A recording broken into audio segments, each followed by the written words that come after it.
rekan-rekan media, keluarga korban yang sudah berkenan hadir pada acara ini. Sekali lagi saya mengucapkan turut berduka cita yang mendalam kepada keluarga korban. Rekan-rekan media yang saya hormati dan keluarga korban, adapun perkembangan hasil penyelidikan dan penyidikan yang telah dilaksanakan oleh Puspomal adalah akan saya jelaskan pada acara ini. Puspomal telah melaksanakan serangkaian tindakan penyelidikan dan penyidikan secara maraton, cepat terhadap perkara pembunuhan yang terjadi di rest area kilometer 45 tol Jakarta Merak.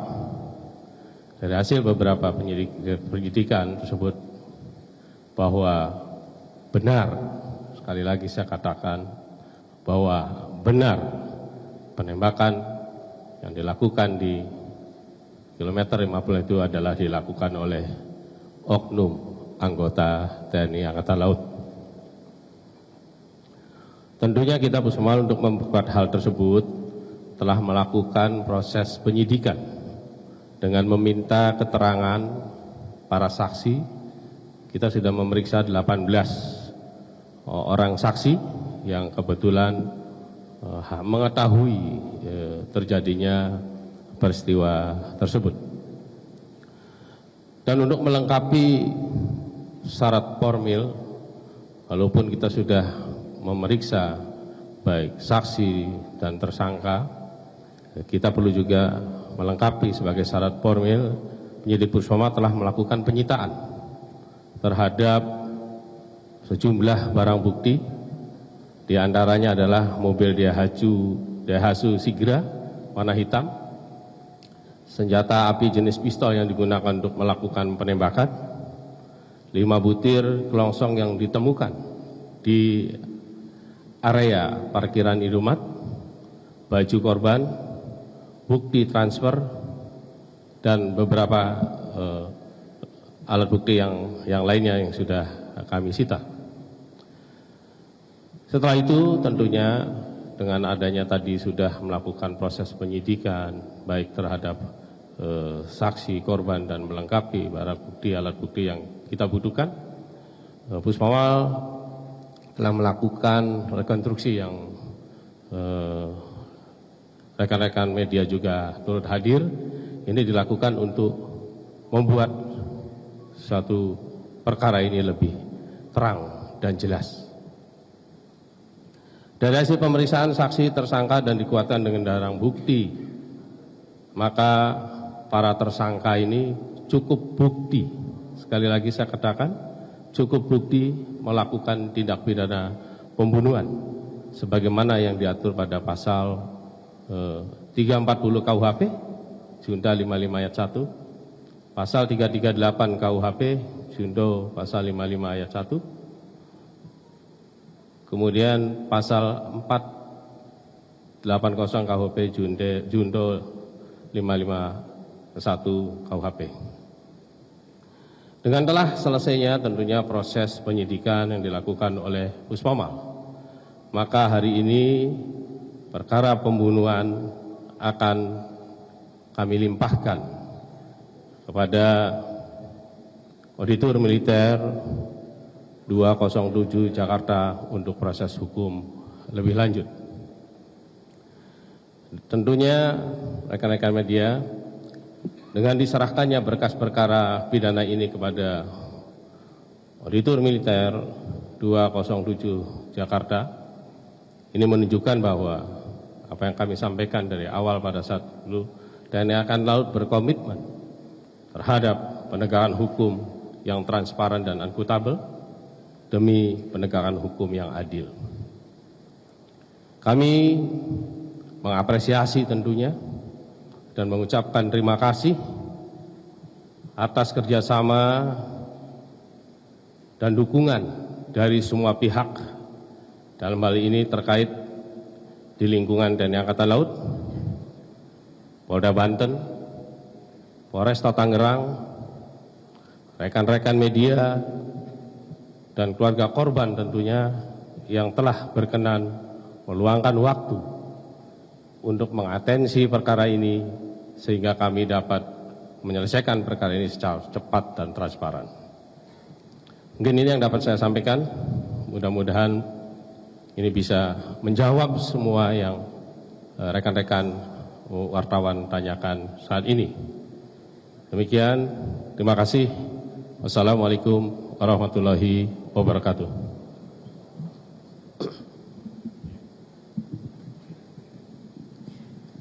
Dan untuk selanjutnya yaitu sesi tanya jawab.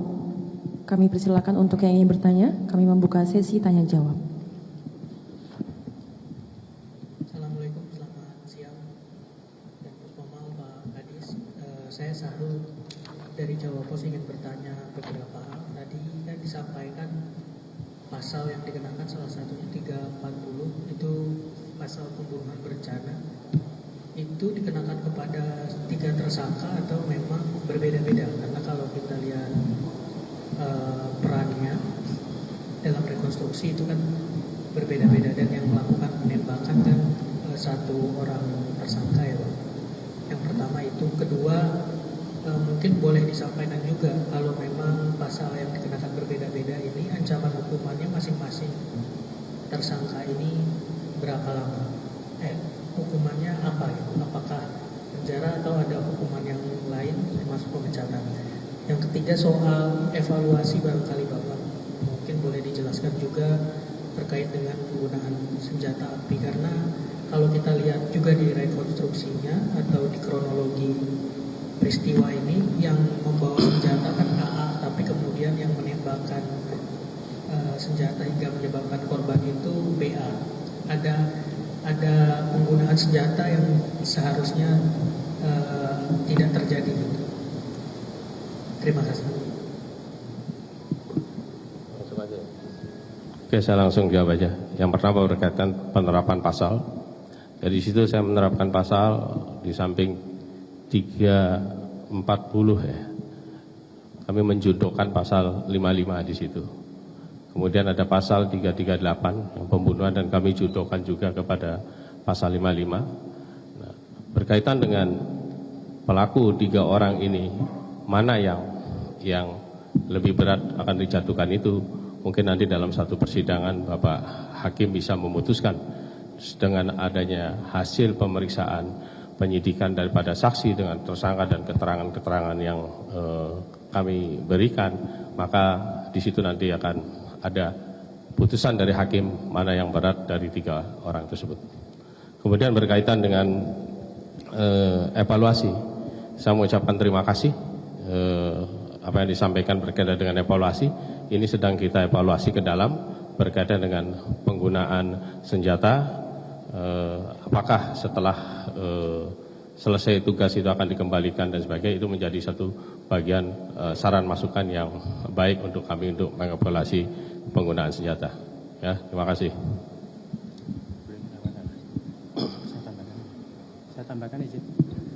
Saya tambahkan ya, terkait dengan pertanyaan tadi, ada beberapa tersangka yang dikenakan pasal 340 sama 338. Itu untuk tersangka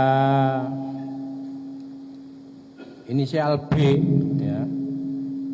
Tersangka 2 inisial A itu disangkakan dengan pasal primer 340 KUHP Junto 55 ya. Terus subsidiarnya 38 KUHP Junto 55. Dan itu berarti ketiga-tiganya itu disangkakan juga dengan pasal 480 penadaan secara bersama-sama. Ya. Terus terkait dengan pidana tambahan, nanti akan dilihat kualitas dari perbuatan di antara 3 ini, ya. Karena dari 3 ini kan tidak ada satu orang yang tidak terkait dengan pasal 3 pembunuhan ya, berencana ataupun pembunuhan biasa. Jadi terdakwa tersangka atas nama R itu kena pasal 480 terkait penadaannya. Jadi terkait dengan 340 338 dari rekonstruksi kemarin tidak ada di lokasi kejadian. Jadi begitu kejadian itu yang saya gambarkan. Nanti di persidangan akan terungkap secara terang benderang. Saya kira begitu. Jin. Jelas ya, jadi saya katakan tadi nanti di persidangan akan lebih gamblang. Kita sudah sajikanlah fakta-fakta yang ada di lapangan secara transparan, baik dalam bentuk tadi yang kemarin kita rekonstruksi maupun dalam proses penyidikan para tersangka dan saksi. Dan menambahkan izin, jadi nanti persidangan bersifat terbuka. Peradilan militer itu sama dengan peradilan umum atau peradilan lainnya. Bersifat terbuka.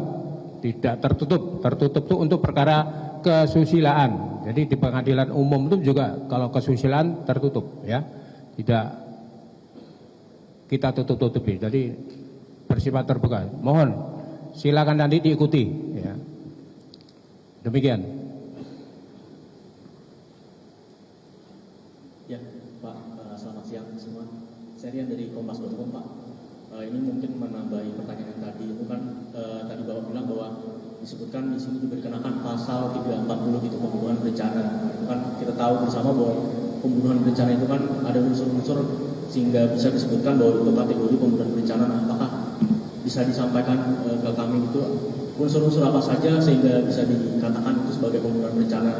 Lalu yang kedua mungkin ini kita tahu Bapak Kasal sampai sekarang kan belum memberikan statement terkait penanganan kasus itu. Sepertinya sebetulnya yang ingin kita tahu itu seperti apa atensi khusus dari Bapak Kasal mengenai kasus ini. Itu saja Pak, terima kasih. Jadi ini ya prosedur pembunuhan berencana itu adalah tersangka itu ada jeda waktu untuk berpikir. Ya, dari hasil tersangka maupun saksi, di situ ada jeda. Ketika pembunuhan biasa itu tersangka ini tidak ada jeda untuk berpikir. Ini ada jeda untuk berpikir. Ya, itu pasal diantaranya. Jadi kalau nanti dalam satu persidangan lah itu akan jelas pasal yang mana yang akan. Yang jelas bahwa Komit Angkatan Laut dan ini menjadi satu atensi Bapak Kasal. Kenapa kasus yang begitu besar Pusmomal menyelesaikan cukup singkat menurut saya. Ya, tidak ada 1 bulan di kasus besar itu. Kenapa? Di antaranya adalah atensi pimpinan TNI Angkatan Laut untuk segera selesaikan kasus ini dengan secepat-cepatnya dan transparan. Itu atensi dari beliau. Terima kasih.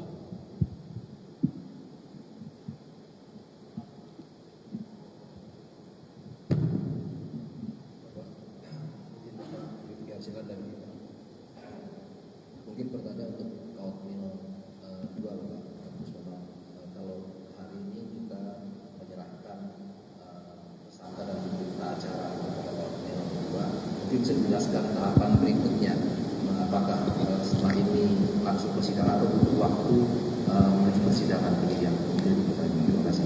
Terima kasih. Kemudian kami jawab dan Komandan. Jadi hari ini rencana berkas akan diserahkan ke Auditorat 207 Jakarta. Selanjutnya kami sudah menghitung kira-kira 2 minggu. Nanti akan kami teliti ya, hari ini kami teliti 2 minggu mungkin sudah selesai. Ya, SPH Papat akan kami kirim ke Papra. Secepatnya kami sudah koordinasi sama Kekum, Bapak Kekum Armada untuk segera diterbitkan Kepra, keputusan penyerahan perkara, untuk dilimpahkan di Pengadilan Militer 208 Jakarta. Jadi kami maraton ya, secepat-cepatnya. Jadi maksimal kami sudah koordinasi sama staf 2 minggu, mudah-mudahan sudah selesai. Di kami ya, di auditorat ya, nanti persidangannya kami sudah koordinasi sama Pengadilan Militer untuk dipercepat dan transparan, ya, monggo diikuti. Ya. Gimana, cukup Pak? Jelas?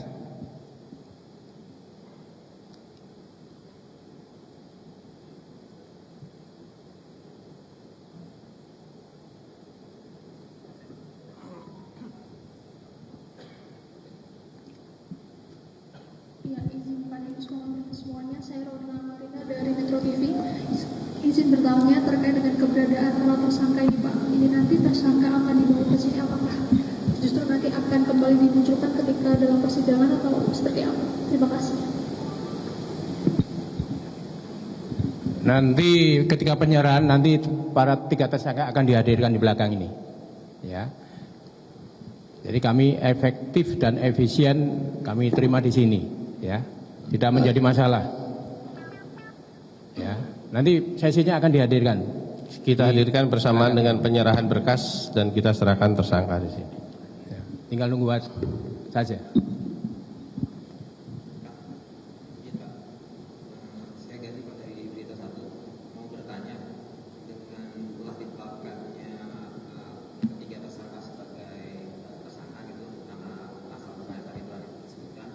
Nah, yang saya ingin tahu status di TNI AL sendiri, mereka ini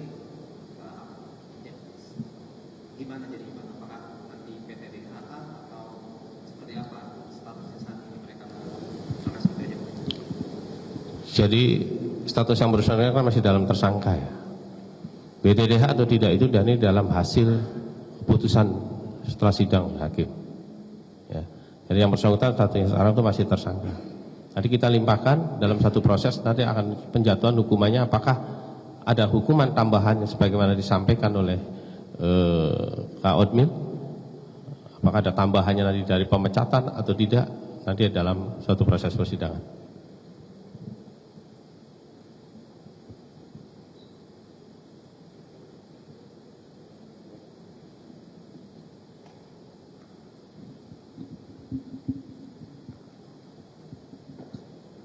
Izin, saya Bobi dari Radio Republik Indonesia mau nanya, apakah para ketiga tersangka ini akan didampingi pengacara yang disediakan oleh Jakarta Now? Terima kasih. Iya, akan didampingi karena itu merupakan satu syarat dalam satu persidangan. Setiap tersangka itu adalah, kalau dalam satu persidangan bukan tersangka lagi, itu sudah terdakwa ya. Nanti kalau di kita namanya tersangka, nanti setelah dilimpahkan dia akan naik menjadi terdakwa, itu pasti didampingi oleh penasihat hukum. Ya, makasih.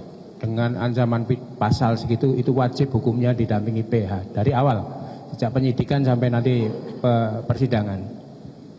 Jadi pasalnya kan tidak main-main ini.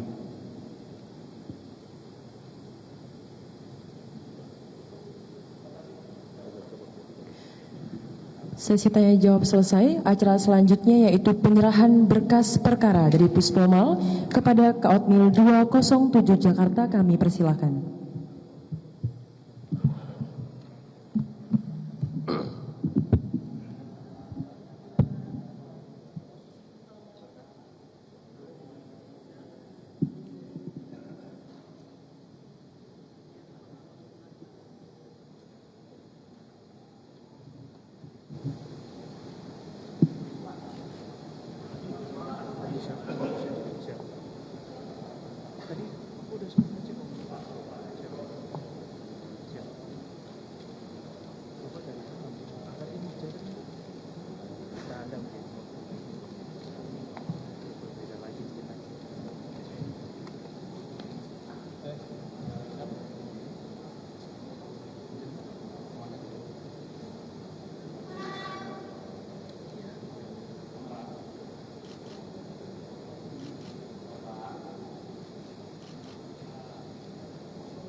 Kemudian Kaotmil 207 Jakarta menerima berkas perkara dari Puspomal.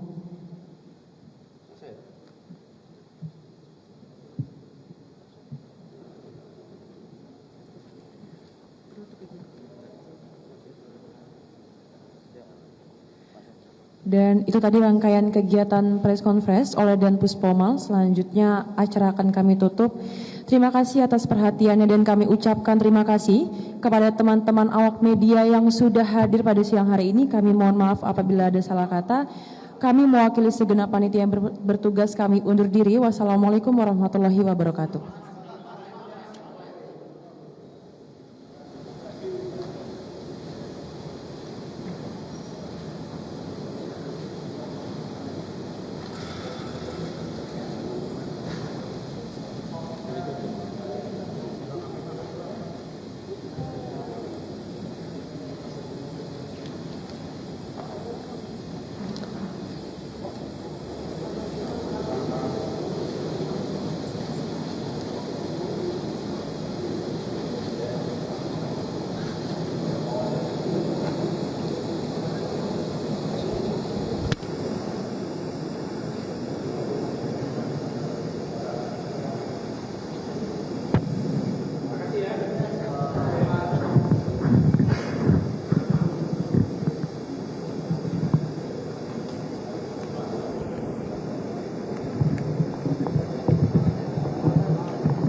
Kata siapa?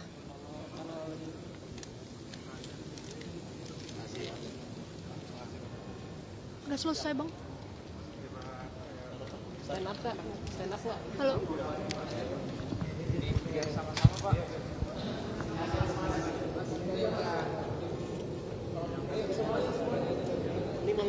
Apa? Anaknya mau ngomong ya? Anaknya. Di sini. Pakai mic aja Pak. Pakai speaker apa? Apa di sini? Kasih mic aja Pak. Pakai mic aja. Pakai mic aja. Mereka pakai mic aja nggak sih? Biar kita Pakai mic aja. Bang, badannya lurus aja Bang. Iya. Pakai mic aja Bang.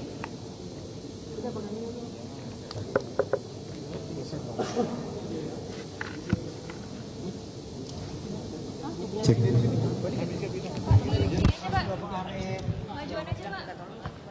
Baik banget, luar biasa emang. Pas nama dulu ya Mas.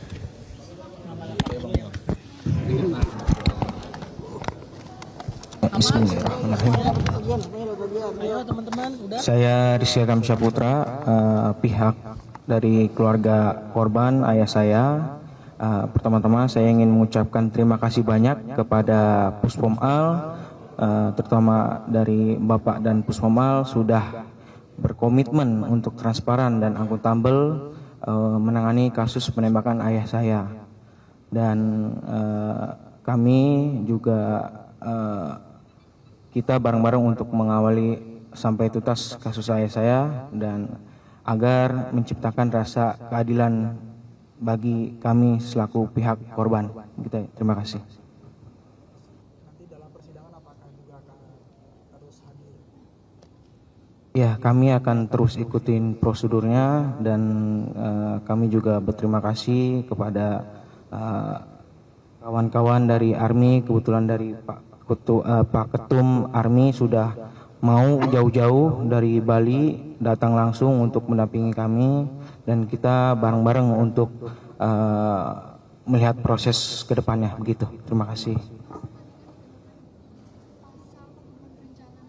Keluarga apakah itu sudah sekiranya sesuai dengan keinginan dari pihak keluarga?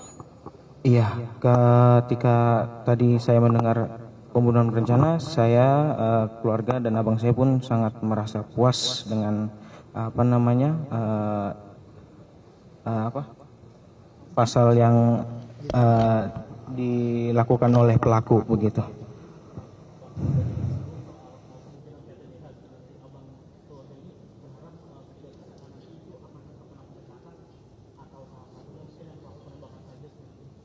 Iya, kami ingin pelaku, bahkan dari Bapak Panglima TNI pun sudah mengatakan jika ada anggota kami yang terlibat maka akan di PTDH dan dipenjara, begitu aja. Ya, terima kasih banyak buat teman-teman. Saya wassalamualaikum warahmatullahi wabarakatuh. Terima kasih Mas.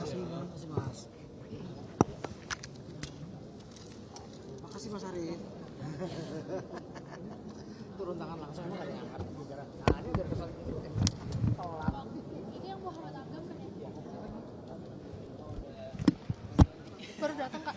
Aku gantiin Camar siaran. Makanya aku dari FIFA. Iya Kak, udah selesai.